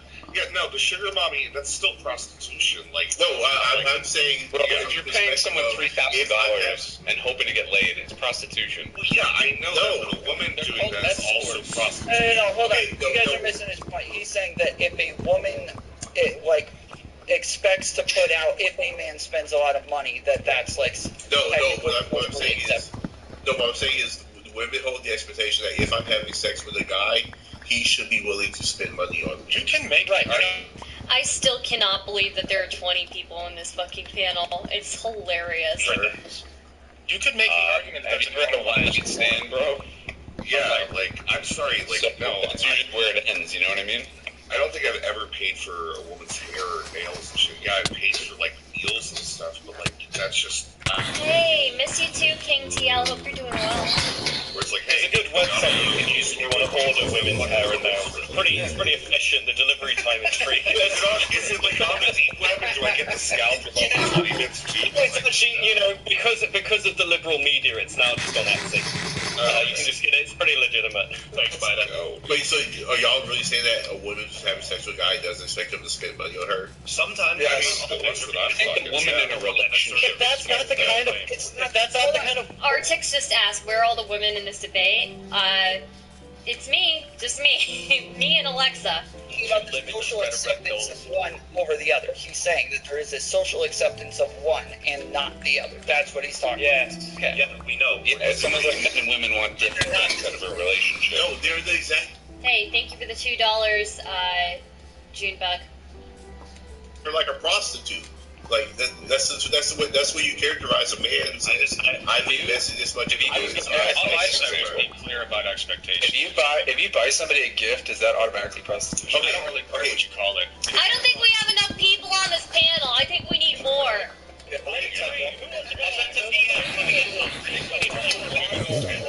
Let's go. Bring more people. Let's bring more fucking people. While we're going through that, Somebody get one person and then they have to call ideologies. Anybody? Look, if you can't find one person to bring on, are you really a streamer? Have you really made friends in a space if you can't find one person? Let them come in here. I don't like them. Jesus. Let's fucking go. Mr. Brain Dead, where the fuck are you? Mr. Brain Dead, come here. Come here. Come here, you drunk. Okay, so I want to point out just briefly, I don't think that incels really know what women are. I don't think that incels are interested in spending time with women. That's why they isolate themselves into groups with only guys, but they're not really into guys. So I think that half of them should transition and get breast jobs, and then they can all start jerking each other off, and then it solves the entire problem. Did you say that you were an incel, though? These are the solutions I come here for. You said you were an incel, so what are you? I think. Hey, do you guys think tech companies have a responsibility to stop the spread of red pill? No. Just no. Political arguments. That's all you gotta do. The red pill arguments are ridiculous. It's just shitty dating advice. Well, it's because in a way, isn't it? Isn't it like you're a total loser, but act like an alpha Chad, and then you'll get laid. Again, if you have to say you're an alpha, chances are you're not a fucking alpha. It's that simple. Why is there so many people? Because why not? Excuse me. We need more people in this. This is fucking based. Wasn't very shit.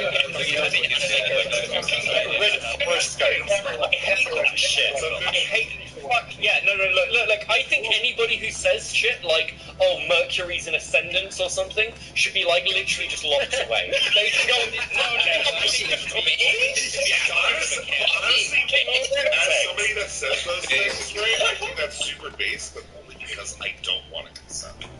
Well, to be fair, I'm imagining that's what your horoscope said this morning, right? Some angry Ed Sheeran lookalikes going to scream at you about your weird fucking astronomical. No, it really what it said to me this morning is that I have the shits and I've been shitting my brains out for days, and that's really. You might want to go to the doctor, man. Go to the doctor. Yeah, no, it's just like I got a stomach virus and stuff. It's bad, right? I got that stomach virus. It's like hot dogs. To the doctor, true food of men ever. Is that a talking pinata? Yeah. Have you thought about having a tapeworm? Honestly, mostly because, like, yeah, I've been feeling kind of chubby lately, and I feel like I'm not living up to what the man idea is. And I know that that's a quick way for me to lose weight. I've been thinking getting a tapeworm myself. You know, if you know somebody that has them, let me know. Yeah, exactly. So, like, but the thing is, we can go ahead and I can move back to my socialization issue, which is something I want to talk about this with the tapeworm analogy, right? Where there is this very specific type of idealized, body type that everybody is supposed to want to have, and like, the way that we look at ourselves. Like Star was getting at earlier with the scorpion thing, and I think this was somewhere where Smoker missed what Star was saying. But I think that we can kind of pair the two together, where really the idealized type of men, we're looking at fucking Vegeta, we're looking at Goku, and at no point can we ever assume that we as humans can become Saiyan. It's a literal alien species. I think that it ruins the way that we look at ourselves. And I think that I know one person who literally, because of that, developed an addiction to, not addiction, started using steroids to try to get that perfect body. And I think that that's actually something that Star has a lot of good in what she was saying. So there's something to be said for that, but I do think that a lot of people get lost in the idea that that's the only body type that women love. And I know that you guys probably don't literally think that, but I think that it's a little bit less strict than most people think, because you see things like dad bod, right? The dad bod, whatever. Femboys. Or a big boy hunter, whatever it is. Right? Dad bod's not a joke. Dad bod is very attractive. A lot of people really into dad bod. It's my personality, not my body, goddammit. They like the heat. And you know what? We never hear about mom bod. Wait. What about the skinny fit type, right? Think about it. Can we talk about the body type of BBC? Yeah. Yeah. I mean, that's about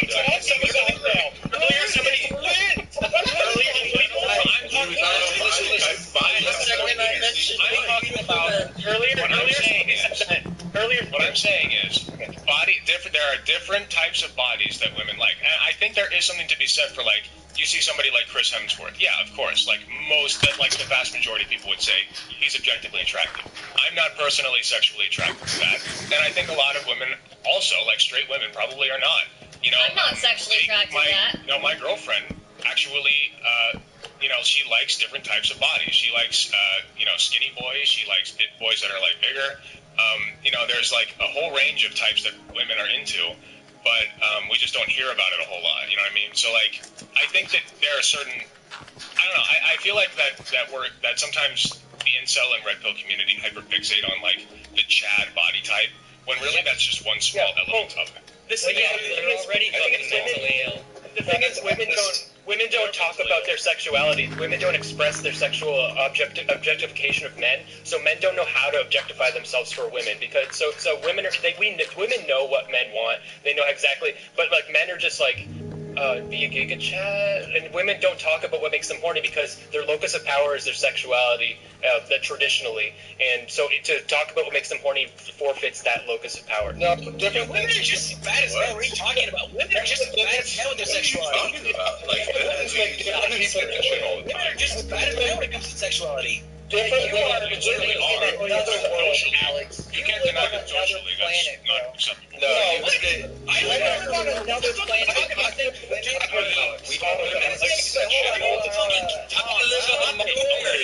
I live on Mars. That is just I heard Alex just say. It's not blatantly wrong.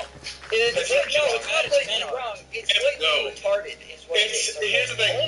You really? Why did you say so? Tom, you would think that, Tom, you would think that if you never talk to women, which I thoroughly believe that you don't talk to women, right? And I honestly,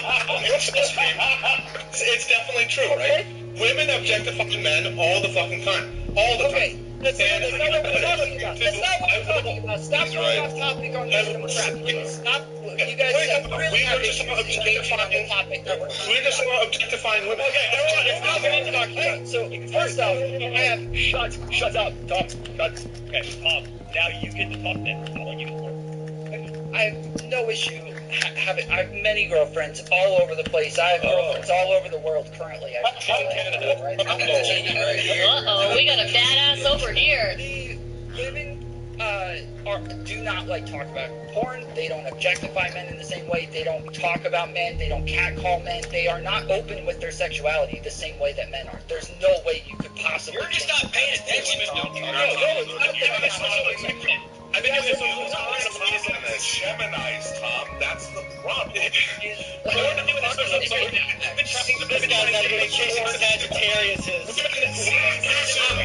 Women consume pornography at the same or higher rates than men do. It's ridiculous.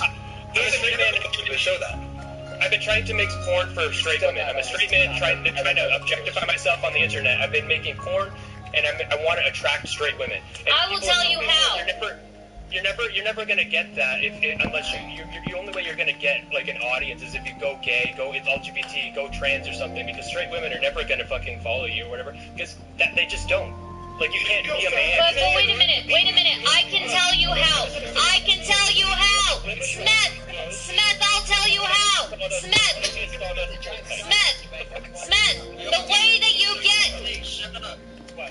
Smith, the way that you get a straight woman following is that you post thirst trap pictures of you doing housework, doing things around the house, raking leaves and shit, fixing the pipes and shit. That's the traditional male role of being a machine that does labor, but that's not sexuality. Yeah, but you do it with your shirt off. Do it with your shirt off, with your clothes off. Do it with an erect penis. There you go.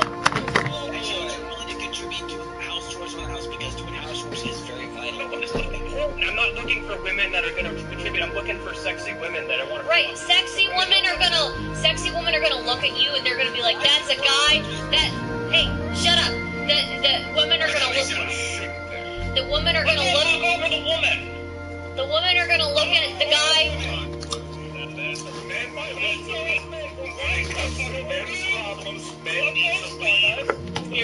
I'm trying to give him good advice to Smith about how to get straight women to be interested in his thing. I don't actually need advice. I don't have a problem. My social experiment is trying to do the thing that women do, which is objectifying myself. It's not like I have problems. I'm trying to objectify myself and just be sexy online. Post sexy stuff. So you need the Chad Hemsworth type body. Just when we go out and get the BBL. If you're a woman, you can express your sexual creativity online, and then men will be really attracted. If you express your sexual creativity, women will call you gay. You can only do 1 of 3 very stoic poses. That's what I'm saying, though. You gotta do shit around the house while you're naked and your penis is out, bro. That's how you do it. Anecdotally, I will say this. Anecdotally, before I started working out weightlifting all the time, I used to be really skinny. All right, I competed in martial arts, and I was really thin for martial arts. So before I started weightlifting heavy, before I started getting bigger, I would go on Tinder, and I was a teacher at the time.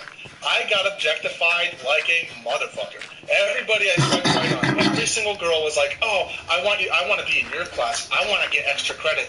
I want to do this for you. I want to do that for you." Objectifying you. Yes, it is, dog. You show nothing with your students. I'm a little fucking concerned. No, that's not. That's how I want to be in your class. Motherfucker. The only place that men are allowed to be sexual is on Tinder. The only place that men are allowed to.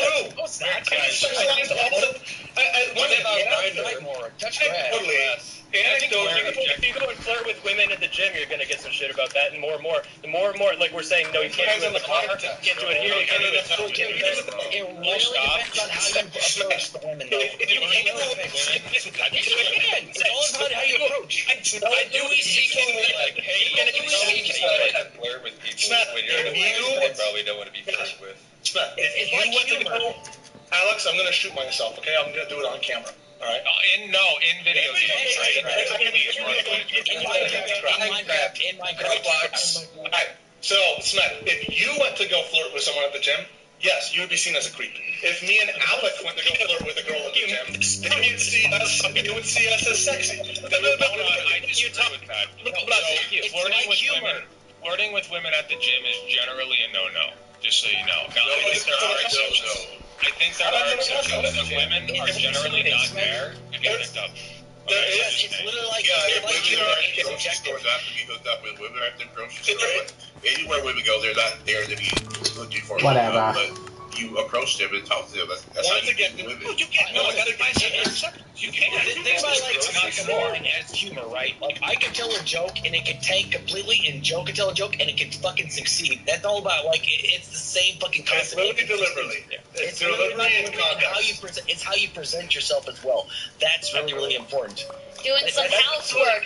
Doing some housework. Going around with the garbage outside with a shirt off. Go and just break some leaves up. When you go up to a woman, I don't want to get creative with it. Not complain. When you go up to an attractive woman at the gym, the first thing that they're thinking is this guy. Like if you start talking to them and say, "Hi, how are you?" The first thought that usually comes to their mind is, "This guy's trying to pick me up." That's just reality. Okay, that's reality. So if that's their first thought, that doesn't necessarily mean they don't want to be picked up or that they're not flattered by it, although it often does mean that. But what it does mean is that, like, you shouldn't be that blatant about it at least. Maybe if you can start like a regular, normal conversation, be a normal human being for a few sessions, and you guys get along, and that's fine, then yeah, that could work. But, there are very bad approaches that people take where they try to give like their number out on the first, like try to get the girl's number on the first exchange. And like, I would like to weigh in on this too. I want to weigh in on. This woman again, like this whole. Well, if you can take 3 or 4 interactions, then you can ask for a number. Like that's not practical in most situations because you don't know if you're going to see that person again. Like, I would like to weigh in on the gym thing. I would like to weigh in on the gym thing. In the gym, why a lot of women don't like being approached is because while you're working out, you're in a really ugly state, and you usually don't want to interact with people while you're in that ugly state. At least that's how I feel. I get that. I'm not talking about what it's right. It's right. My point was only that, there are situations where you can flirt at the gym and it'll work, and you shouldn't think that it's impossible. We're just getting stigmatized more and more. There's no don't ever do it at the gym. Just do it and don't fuck it up. Do it right. If you fuck it up, take responsibility for it. But here's the issue. Look, all I'm saying is that be aware that the woman feels like she looks like shit at the gym, so she probably doesn't want to interact with anybody. Here's the issue, right? Wait, 1 second. 1 second, please. Here's the issue with what was just said, is that if an attractive man comes up and tries to flirt with a girl at a gym, it's okay. If an unattractive man tries to flirt with a girl at a gym, it's harassment. Oh, I don't. That may be true in some cases, but wait a minute, Spartacus. That may be true in some cases, and I would say that that's some bullshit when that does happen. But I would say for the most part, women in the gym, at least for the most part, with women that I know, when we go to the gym, we feel very ugly when we're at the gym. We don't want anybody approaching us, whether that's an attractive dude or not, So. Listen, it doesn't matter. If a guy's working out at the gym and an attractive woman comes up and hits on him, he's like, oh yeah, a hot chick is hitting on me. But if an ugly woman comes to hit on him, like, oh Jesus Christ, get the fuck away from me. That's exactly what I'm thinking. I mean, it's the same. Guys don't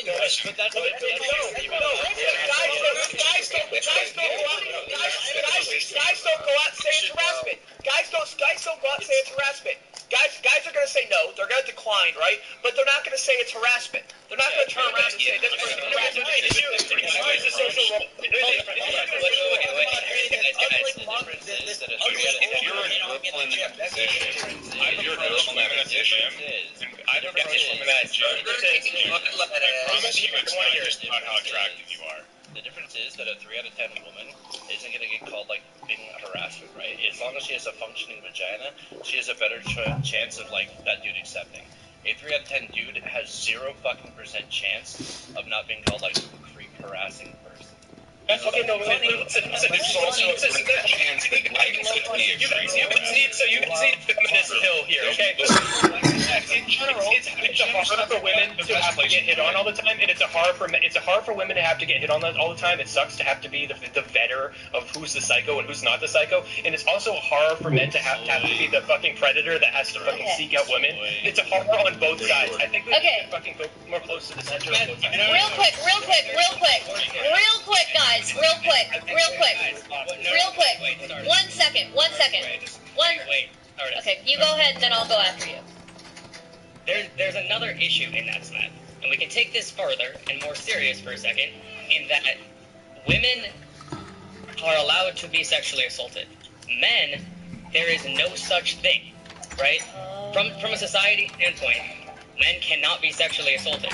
That is pure objectification, if you ask me. There is no higher level of objectification. I think if you ask most people, like the vast majority of people, if you ask them if men can be sexually assaulted by women, I think they'd say yes. The general problem, though, I think the larger issue, the larger issue is that when it actually happens, is this the same society that like ran around saying you're raping me with your eyes? Oh, who let fucking spot it? Yes. Okay, 1 second. One second. Wait a minute. 1 second. Stardust wants to make 1 point. My point is that everybody on the count of 3 is going to give their hottest take on this again, okay? 1, 2, 3. Wait, sorry. Can you all fucking please?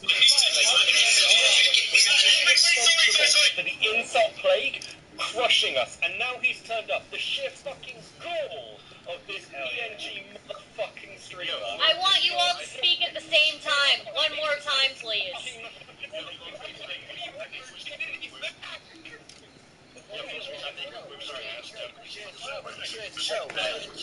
I still don't know what this is about. Okay. Wait a minute. I have a solution. On the count of 3, we all explain to Smugbug. On the count of 3. No, I have a solution. My solution is on the count of 3, we all explain to Smugbug what this panel is about, okay? Is everybody okay with that? Okay, 1, 2, 3. Smugbug, this panel is about incels, and it's about red pill stuff. Yeah, what's up? Hey, how's it going? We're doing, how do you feel about incels and red pillars? And the second thing, let's get more people in here. Let's make this the biggest show I ever How come none of you do it anymore? You guys, we're Nobody should be able to hear what anyone's saying. I'm the only real red pillar here. You all are still stuck in the fucking Matrix. That's pretty true. Exactly. Oh yeah. The Matrix is cozy. Wait, the impact. Well, okay, right. So red pillars are basically just it's a red code. Yeah. Red pillars are just like focusing. Okay, all that's happening with the red pill community is that you've got this existing, I'm gonna say it, patriarchal structure, and then they focus it into getting things they want, like money or women. Right? They abuse the current structures that are in place so that they can manipulate women, or so that they can manipulate men into getting money from the men. That's it. That's how the red pill. Wait, are you saying that it's coming because we have a current system that favors men like that already? Everyone's They're not abusing a system, right? All they're doing is taking advantage of the system in place. Wow, good, make money. Taking advantage. What system specifically are they exploiting? Weakest fucking switch up, bro. Status. If you have taking advantage. If you have money, you don't have to take advantage or manipulate women. Women women will fucking run after money and status on their Why will women run off gold digging people trying to distract you from their Well, no, not greedy. Even if that's true, why has society? Okay, cool. Even if that's true, why has society put them in that position? Why do they have like that? Society has not put them in whining bullshit. Chat, please consider giving me money. I greatly appreciate it. Thanks. Who made women like this? Was it God? No, it's probably evolutionary psychology, actually. So this was feminism. It was so we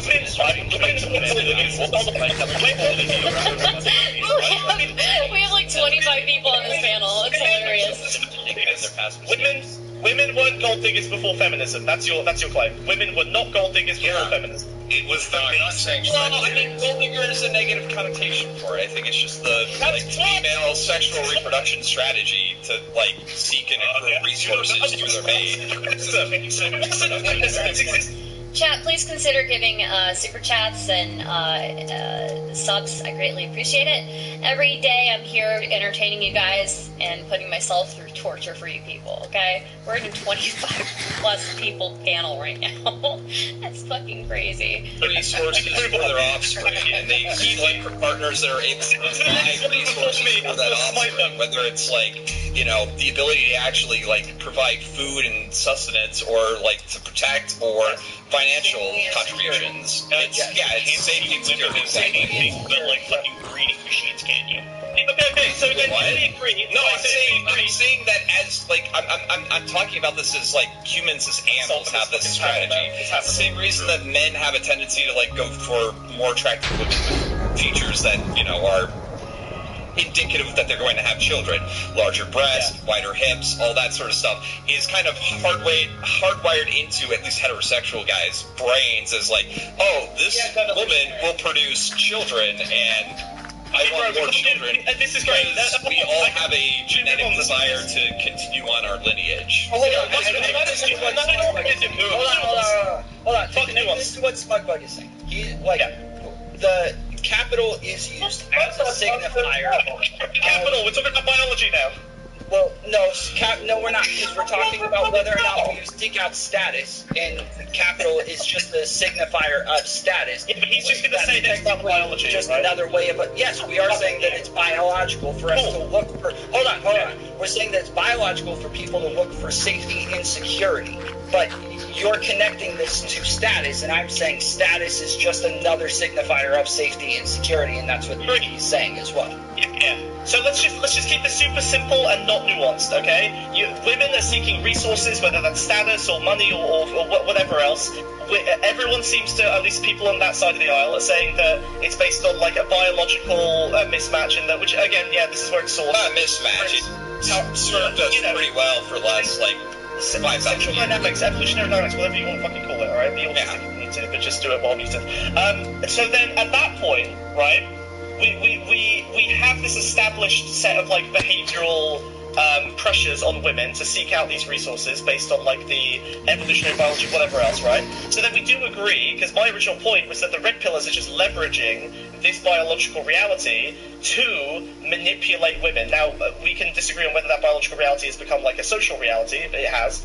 And whether it's necessary because it's biology, I obviously disagree that it's necessary. But that's what's happening, right? Red pillars are abusing those mechanics to try and get the most out of their relationship with women in order to. Cool. That's why we're trying to make their relationships with men. I don't think that's the current prevailing societal meme that's being pressed, at least in terms of the wide scale thing. Sorry, are you about to go into this whole we currently live in a matriarchy because feminism won angle? I didn't say that. I just don't think that. I don't think that the current prevailing societal narrative is a wholly pro male one, which is why we have more and more MRA and red pill type people that are coming out as a direct reaction to this. I think Floater made a good point. The patriarchy isn't pro-man; it's just an existing structure, right? I don't even know. I'm curious. In what specific way is our current society patriarchal? Well, I mean, I guess you can look at like economic outcomes. Like, for example, I don't know, men are only like 95% of CEOs. They're like 80% of like American Congress. Is that statistic currently stagnant or static, or is it changing? It's probably changing over time. I would imagine it's changing in a positive direction. So if it's changing in a different direction to accommodate women, is that inherent in a patriarchal system? I think you define what you mean when you say patriarchal. Let me ask you this. Do you want an answer to your question? Flamenco, let me ask you an answer to your question? Hold on. If I'm a 300-pound man and I drop down to 250 pounds at 5'5", am I still fat? You're skin-based. But it's changing. You're getting thinner though. You're already fit, bro. You're done. You don't need to do it. Are you getting thinner? You're working towards progress. You're working towards progress. If someone, if someone loved to be fat and hated to be skinny, right? But they're losing weight, then they're making progress towards being skinny. You can't really make If somebody